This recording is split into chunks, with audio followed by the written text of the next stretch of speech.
दोस्तों, भक्ति सेवा और सच्चे मन से की गई प्रार्थना हमेशा फलदायी होती है। ईश्वर अपने भक्तों की सच्ची भक्ति को कभी निराश नहीं करते और उन्हें सुख, शांति और समृद्धि का आशीर्वाद देते हैं। दोस्तों, आज हम जो भी फल भोग रहे हैं वह हमारे पिछले जन्मों के कर्म के कारण है। वह हमारा प्रारब्ध कहलाता है। वह फल कर्ता को भोगना ही पड़ता है। कर्मों का फल हमें अवश्य मिलता है। जैसे भी कर्म किए होंगे वैसा ही फल मिलेगा। लेकिन हम इस बात को समय पर समझ ही नहीं पाते जब तक हमें इस बात का ज्ञान होता है कि हमने जो भी कर्म किए हैं उनका परिणाम क्या होगा। तब तक समय बहुत अधिक बीत चुका होता है। नमस्कार दोस्तों, बोधि लाइट्स यूट्यूब चैनल में आपका दिल से स्वागत है। हम अपने जीवन में जैसे कर्म करते हैं उनका वैसा ही फल हमें इस जीवन में भोगना पड़ता है। प्रत्येक कर्म का कुछ ना कुछ फल होता है। दोस्तों, आज हम आपको सुनाएंगे एक बूढ़ी औरत और उसकी 3 बहुओं की कहानी जो अपने कर्मों की वजह से कुत्तियां बन गई। दोस्तों, आज की कहानी बड़ी ही ज्ञानवर्धक है। मेरा आपसे निवेदन है कि कहानी को अंत तक जरूर सुने। एक छोटे से गांव में एक बूढ़ी मां रहती थी। उसकी 3 बहुएं और 3 बेटे थे। बूढ़ी मां बहुत धार्मिक थी और हर दिन पूजा पाठ में समय बिताती थी। वह सुबह सुबह उठकर गंगा स्नान करने जाती और ईश्वर की पूजा करती थी। कार्तिक महीने में वह विशेष रूप से स्नान और पूजा करती थी। इस दौरान वह माखन मिश्री, दही मिश्री और तुलसी के पत्तों का भोग भगवान को चढ़ाती थी और प्रसाद पड़ोसी में बांटती थी। गांव के लोग उसकी पूजा पाठ की बहुत इज्जत करते थे। बूढ़ी मां का यह नियम था कि वह कार्तिक महीने के हर दिन गंगा स्नान करती और पूजा करती। कार्तिक पूर्णिमा के दिन वह विशेष रूप से गंगा स्नान के लिए जाती और भोग बनाकर अपने इष्ट देव को चढ़ाती। लेकिन उसके 3 बहुओं को यह सब बिल्कुल पसंद नहीं था। वह अक्सर उसकी आस्था का मजाक उड़ाती और प्रसाद खाने से मना कर देती। वह कहती, इसमें तुलसी के पत्ते हैं, हम यह नहीं खा सकते, ये सब दिखावा है। यह सुनकर बूढ़ी मां बहुत दुखी होती, लेकिन वह चुपचाप अपने पूजा करते रहती। बूढ़ी मां के पति का कुछ वर्ष पहले ही देहांत हो चुका था, इसलिए अब वह अकेली थी। उसके बेटे भी अपनी पत्नियों के कहने में आकर उससे दूर हो गए थे। अब वह सिर्फ अपनी पूजा पाठ में ही मन लगाती और पड़ोसियों में प्रसाद बांटती। लेकिन उसकी 3 बहुओं को यह सब बहुत बुरा लगता था। वे कहती, यह सास जब देखो तब पूजा पाठ में लगी रहती है, बिन मतलब खर्च करती है, पंडितों को बुलाती है, दान पुण्य करती है। अगर यह मर जाए तो अच्छा हो, कम से कम यह खर्चा तो बचेगा। बूढ़ी मां ने अपने 3 बेटे को बड़े प्यार से पाला था। उसने और उसके पति ने मिलकर उनकी परवरिश की थी। लेकिन अब जब उसे अपने बेटों की सबसे ज्यादा जरूरत थी तब वह उससे मुंह मोड़ चुके थे। बूढ़ी मां दिन रात भगवान से प्रार्थना करती और अपने बच्चों के लिए आंसू बहाती। वह कहती है, भगवान, मैं तो कभी किसी का बुरा नहीं चाहा था, फिर मेरे साथ ऐसा क्यों हो रहा है। एक दिन बूढ़ी मां अपने भगवान के सामने बैठकर प्रार्थना कर रही थी। उसकी आंखों में आंसू थे और वह ईश्वर से कह रही थी, हे पालनहार, मुझे इस दुख से मुक्ति दिलाओ, मेरे बच्चों का भला करो और उन्हें सही रास्ता दिखाओ। इस तरह बूढ़ी मां ने अपने पूजा पाठ और दान पुण्य के नियमों को नहीं छोड़ा। लेकिन उसकी 3 बहुएं ने ठान लिया था कि वे अब इस घर में नहीं रहेगी और बंटवारा करके अलग हो जाएंगे। वह सोचती थी, अगर हम अलग हो जाएं तो अपनी मर्जी से रह सकेंगे और सास की पूजा पाठ के खर्चे से बच सकेंगे। 3 बहू ने एक दिन अपने आपस में बात की और बंटवारे की योजना बनाई। उन्होंने अपने पतियों से कहना शुरू किया कि अब हमें अलग हो जाना चाहिए। छोटी बहू ने अपने पति से कहा, देखिए, बड़े भैया के बच्चे बड़े हो गए हैं और हमारे बच्चे छोटे हैं। हमें अभी बहुत मेहनत करनी है, बच्चों को पढ़ना है। अगर हम अलग हो जाए तो अपने बच्चों की अच्छी तरह से देखभाल कर पाएंगे। सास का खर्चा बहुत ज्यादा है, हर समय पूजा पाठ में लगी रहती है और बहुत पैसा खर्च करती। दूसरी बहू ने भी अपनी पति को समझाया, देखिए, अब बंटवारा हो जाना चाहिए, हम अपनी मर्जी से रहेंगे। क्या खर्चा करना है, क्या नहीं करना है, यह हम खुद तय करेंगे। सास के नखरे और खर्चे अब बर्दाश्त नहीं होता, हमें अलग अलग अपने बच्चों का ध्यान रखना है। बड़ी बहू ने अपने पति से यही बात कही, बच्चे बड़े हो रहे हैं, कल उनका शादी ब्याह करना है। पैसे कमाते रहेंगे और सास खर्च करते रहेंगे तो कैसे चलेगा। हमारे बच्चों का भविष्य सुरक्षित करना है तो हमें अलग होना ही पड़ेगा। तीनों बहुओं ने अपने अपने पतियों को समझा बुझाकर उनके मन में बंटवारे की बात डाल दी। तीनों भाई अब बंटवारे के लिए तैयार हो गए। गांव के बड़ों को बुलाया गया और घर का बंटवारा करने की बात हुई। तीनों बहुएं भी बंटवारे में हिस्सा लेने के लिए तैयार हो गईं। गांव के बड़े लोगों ने घर का 4 हिस्सों में बंटवारा किया। 3 बेटों के लिए और एक बूढ़ी मां के लिए घर का सारा सामान भी 4 हिस्सों में बांट दिया गया। बूढ़ी मां अब अकेली रह गई। पंचायत ने अपना फैसला सुनाया और चले गए। तीनों बहुओं ने अपना अपना सामान अपने अपने हिस्से में रख लिया। बूढ़ी मां के हिस्से में जो झोपड़ी थी वह उसमें रहने लगी। अब वह अकेली थी और अपने बेटों से निराश होकर अपने ईश्वर से प्रार्थना करती रहती थी। हर रोज सुबह जल्दी उठकर गंगा स्नान करती और भगवान विष्णु और माता लक्ष्मी की पूजा करती। वह पहले की तरह ही भोग बनाकर भगवान को चढ़ाती और फिर अड़ोस पड़ोस में प्रसाद बांटती है। लेकिन अब वह बहुत अकेली हो गई थी। इसके तीनों बेटों ने उसे मुंह मोड़ लिया था और उसकी बहुओं ने उसे घर से बाहर कर दिया था। वह रोज भगवान से प्रार्थना करती है, हे भगवान, मुझे इस दुख से छुटकारा दिलाओ, मेरे बच्चों का भला करो और उन्हें सही रास्ता दिखाओ। बूढ़ी मां के पास जो थोड़ा बहुत आटा, दाल और चावल था, वह उसी से काम चलाती और वह सोचती, अब मुझे अपनी जिंदगी इसी तरह गुजारनी पड़ेगी। मेरे बच्चों ने तो मुझे छोड़ दिया है, लेकिन मैं ईश्वर की भक्ति नहीं छोड़ूंगी। उसकी भक्ति में कोई कमी नहीं आई। वह हर रोज तुलसी के पत्तों से ईश्वर का पूजन करती और पड़ोसियों को प्रसाद बांटती। एक दिन जब बूढ़ी मां अपनी झोपड़ी में बैठी रो रही थी, तभी एक युवक आया। उसने दरवाजा खटखटाया। बूढ़ी मां ने दरवाजा खोला और देखा कि एक 21-22 साल का हष्टपुष्ट लड़का खड़ा था। उसके चेहरे पर तेज झलक रहा था। उसने कहा, मां जी, आप मुझे पहचाना नहीं, लेकिन मैं आपके मायके से आया हूं। मेरा नाम माधव है। मेरे पिताजी ने मुझे आपकी मदद करने के लिए भेजा है। बूढ़ी मां ने आश्चर्य से पूछा, माधव, तुम मेरे मायके से आए हो? मैंने तो तुम्हें कभी नहीं देखा। तब माधव ने मुस्कुराते हुए कहा, हां मां जी, मैं आपके भाई का पोता हूं। हमें खबर मिली कि आपके बेटों ने आपके घर से निकाल दिया है, इसलिए मेरे पिताजी ने मुझे आपकी मदद करने के लिए भेजा है। बूढ़ी मां की आंखों में आंसू आ गए। उसने माधव को अंदर बुलाया और उसे बैठने के लिए कहा। उसने पानी का गिलास और थोड़ा सा गुड़ दिया। माधव ने पानी पिया और गुड़ खाया। फिर उसने अपनी थैली से कुछ खाने का सामान, कपड़े और दवाइयां निकाली। उसने कहा, मां जी, ये सब सामान मैं आपके लिए लाया हूं। आप भूखी मत रहना, हम रोज आपको खाना भेजेंगे। बूढ़ी मां ने माधव को आशीर्वाद दिया और कहा, बेटा, तुम्हारा बहुत बहुत धन्यवाद। तुमने मेरे लिए जो किया उसके लिए मैं भगवान से तुम्हारे सुख समृद्धि की प्रार्थना करूंगी। माधव ने बूढ़ी मां से कहा, मां जी, अब मैं चलता हूं। फिर माधव ने विदा ली और वापस चला गया। बूढ़ी मां काफी खुश थी। फिर अपने ईश्वर का धन्यवाद किया और सोचा, लगता है भगवान ने मेरी प्रार्थना सुन ली। अब मैं भूखी नहीं रहूंगी। अब मां को रोज खाना मिल जाता था। वह पहले की तरह ही भोग बनाकर भगवान को चढ़ाती और पड़ोसियों को प्रसाद बांटती। लेकिन उसकी तीनों बहुओं को यह सब देखकर बहुत जलन होती थी। वह सोचती थी कि यह बुढ़िया आखिर कहां से इतना खाना ला रही है। इसके पास कोई कमाने वाला भी नहीं है, फिर यह इतना तंदुरुस्त कैसे हो रही है। तीनों बहुएं बूढ़ी मां की सेहत देखकर बहुत जलती थीं।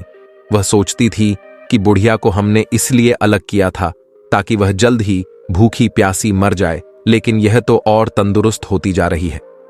एक दिन बहू ने फैसला किया कि वह बूढ़ी मां की झोपड़ी में जाकर पता लगाएंगे कि वहां क्या हो रहा है। अगले दिन जब बूढ़ी मां गंगा स्नान के लिए गई हुई थी, तभी तीनों बहुएं उसकी झोपड़ी में घुस गईं। वहां उन्होंने देखा कि झोपड़ी में दाल, चावल, आटा, मसाले, सूखे मेवे और कई तरह का अच्छा अच्छा खाना रखा हुआ है। वह हैरान रह गई। वे आपस में बातें करने लगी कि यह बुढ़िया इतनी चालाक निकली। हमें लगता था कि यह भूखी प्यासी मर रही है, लेकिन यहां तो हर चीज का भंडार है। बड़ी बहू ने कहा, इसने जरूर हमारे घर से चोरी करके यह सब जमा किया है। जब हम काम में लगी रहती थी और यह चोरी चोरी अपना घर भरती रही, अब इसे सबक सिखाना होगा। बड़ी बहू ने कहा, हाँ, हमें इसे मजा चखाना चाहिए। देखते हैं कि इसने क्या क्या जमा किया है। और छोटी बहू ने भी सहमति जताई है। सही कहा, हमें इसके खिलाफ कुछ करना होगा। तीनों बहुओं ने झोली भरकर सामान अपने घर ले जाने लगी। जैसे उन्होंने खाने का सामान उठाया, उन्होंने देखा कि उसमें तुलसी के पत्ते हैं। गुस्से में आकर उन्होंने तुलसी के पत्ते नाली में फेंक दिए। यह देखकर वे और भी क्रोधित हो गईं और सामान उठाकर बाहर जाने लगी। तभी एक अजीब घटना घटी। तीनों बहुओं ने देखा कि उनके हाथ पैर धीरे धीरे कुत्ते के पंजों में बदलने लगे। वह डर गई और चिल्लाने लगी, लेकिन कोई उनकी मदद नहीं कर पाया। कुछ ही पलों में तीनों बहुएं कुत्तियां बन गईं। गांव में हड़कंप मच गया और कुछ देर बाद बच्चों और पति ने यह देखा तो वह हैरान रह गई। उन तीनों के बच्चे चिल्लाने लगे, मम्मी कुत्तियां बन गई है, पापा देखो मम्मी को क्या हो गया। तीनों बहू के पतियों समझ नहीं पा रहे थे कि यह कैसे हुआ। उन्होंने कोशिश की, कुतिया को घर से बाहर भगाए, लेकिन वे घर छोड़ने को तैयार नहीं थी। वे अपनी भाषा में कुछ समझाने की कोशिश कर रही थी, लेकिन कोई उनकी बात नहीं समझ पा रहा था। बच्चे रो रहे थे और पतियों को भी रोना आ रहा था। उन्होंने अपने बच्चों को संभालते हुए कहा, चलो अब कुछ नहीं किया जा सकता है, हमें मां का इंतजार करना होगा, शायद वही कुछ हल बता सके। गांव के लोग भी इकट्ठा हो गए और सोचने लगे कि यह अनहोनी कैसे हुई। सबने बूढ़ी मां की वापसी का इंतजार करने का फैसला किया। बूढ़ी मां को अब अपने रोज के जीवन में थोड़ी राहत मिल रही थी। माधव रोज खाना रख जाता था और बूढ़ी मां ईश्वर का भोग लगाकर पहले की तरह प्रसाद बांटती थी, लेकिन उसे इस बात का कोई अंदाजा नहीं था कि उसके घर में हो क्या रहा है। उसे यही लगता था कि सब कुछ पहले जैसा ही चल रहा है। इधर तीनों बहुएं कुतिया बनकर घर के आंगन में बैठी थीं। उनके पतियों को घर का सारा काम करना पड़ रहा था।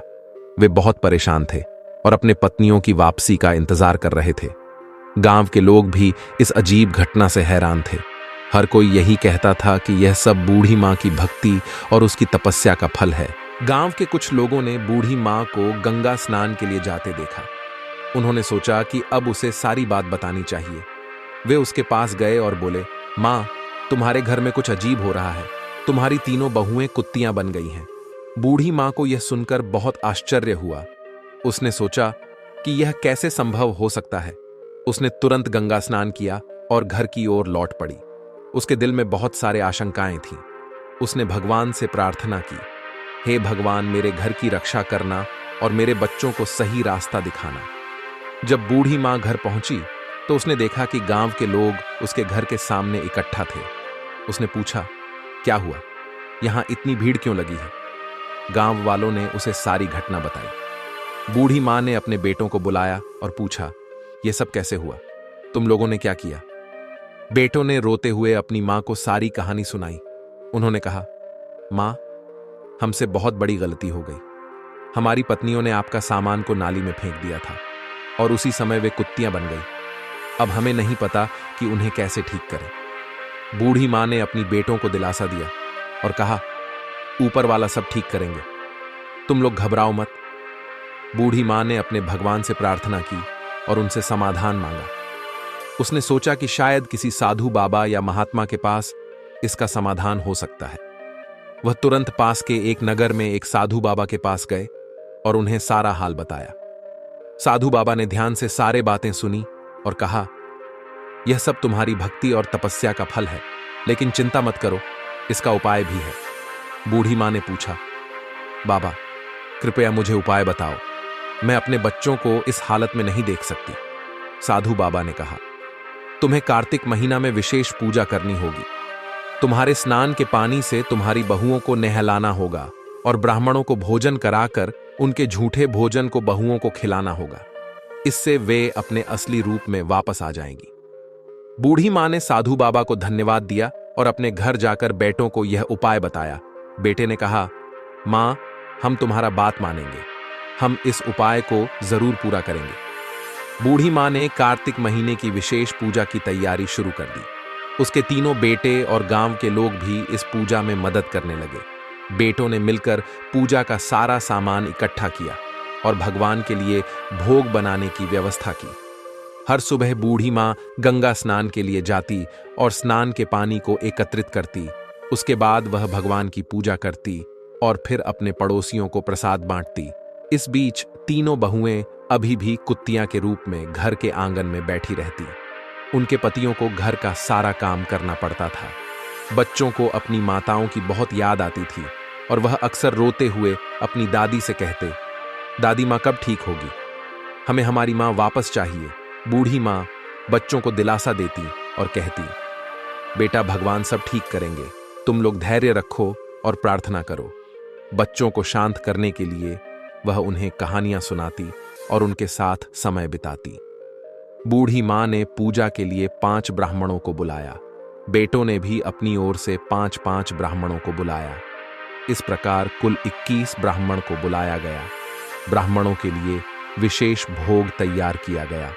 कार्तिक पूर्णिमा का दिन आया और बूढ़ी माँ ने अपने बेटों की मदद से ब्राह्मण भोजन की तैयारी की। सुबह सुबह सभी ब्राह्मणों को आमंत्रित किया गया और उन्हें विशेष पकवान बनाकर खिलाया गया। ब्राह्मण भोजन के बाद बूढ़ी माँ ने सबके पैर छुए और भगवान से प्रार्थना की है, भगवान मेरी बहुओं को उनके पूर्व रूप में वापस लाओ, मेरे कार्तिक स्नान और पूजा का फल उन्हें मिले। ब्राह्मण ने तृप्त होकर भोजन किया, बूढ़ी माँ को आशीर्वाद दिया और उन्हें कहा, माई आपकी पूजा और तपस्या सफल होगी, ईश्वर आपकी प्रार्थना अवश्य सुनेंगे। ब्राह्मण भोजन के बाद बूढ़ी माँ के तीनों बहू को बुलाया। तीनों कुतिया भगवान के भोग के झूठे भोजन को बड़े प्रेम से खाने लगी। बूढ़ी माँ ने उनके ऊपर गंगा जल छिड़का, उनके स्नान के पानी से नहलाया जैसे गंगा जल स्नान का पानी बहू के ऊपर छिड़का गया।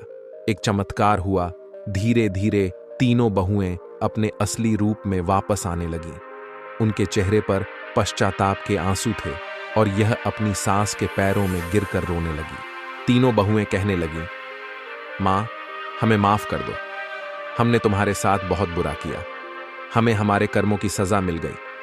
अब हम तुम्हें कभी कोई कष्ट नहीं देंगे और हमेशा तुम्हारी सेवा करेंगे। बूढ़ी माँ ने उन्हें गले लगाया और कहा, बेटा भगवान ने तुम्हें माफ कर दिया है, अब तुम लोग सच्चे दिल से भगवान की भक्ति करो और अपने कर्मों को सुधारो।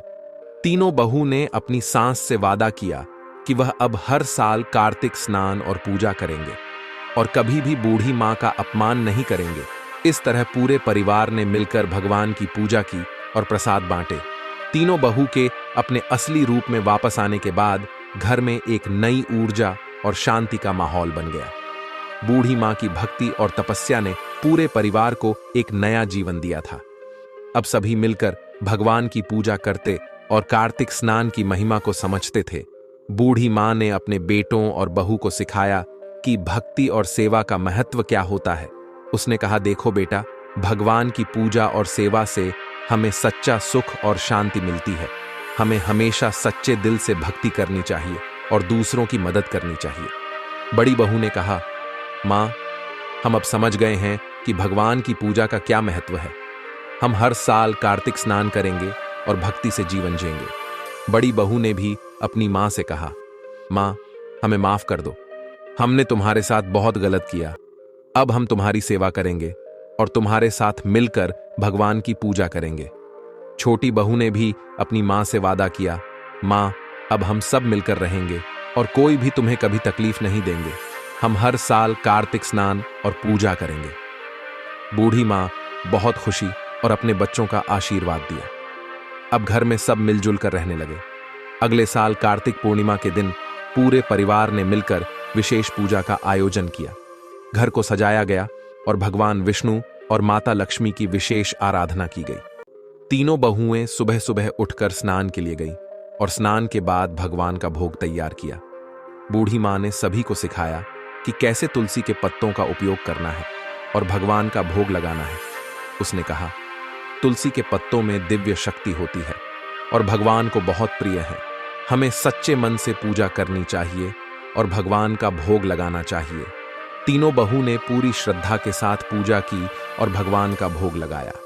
उसके बाद सभी ने मिलकर प्रसाद बांटा और गांव के लोगों को भी बुलाया। गांव के लोग भी बूढ़ी माँ की भक्ति और तपस्या की तारीफ करने लगे। भगवान की कृपा से अब परिवार में सुख और समृद्धि आने लगी। तीनों भाइयों का व्यापार अच्छा चलने लगा और घर में खुशियों का माहौल बन गया। अब तीनों बहुएं भी अपनी सास की सेवा में लगी रहती और हर काम में मदद करती। तीनों भाइयों ने भी अपनी मां से वादा किया कि वह अब कभी भी उसे अकेला नहीं छोड़ेंगे और हमेशा उसकी सेवा करेंगे। यह सब मिलकर हर त्योहार और विशेष अवसरों पर भगवान की पूजा करते और प्रसाद बढ़ाते। बूढ़ी मां का जीवन अब पूरी तरह बदल चुका था। उसकी भक्ति ने पूरे परिवार को एक नई दिशा दी थी। अब सब मिलकर भगवान की आराधना करते और जीवन में सुख शांति पाते। दोस्तों, इस कहानी से हमें यह सीखने को मिलता है कि भक्ति सेवा और सच्चे मन से की गई प्रार्थना हमेशा फलदायी होती है।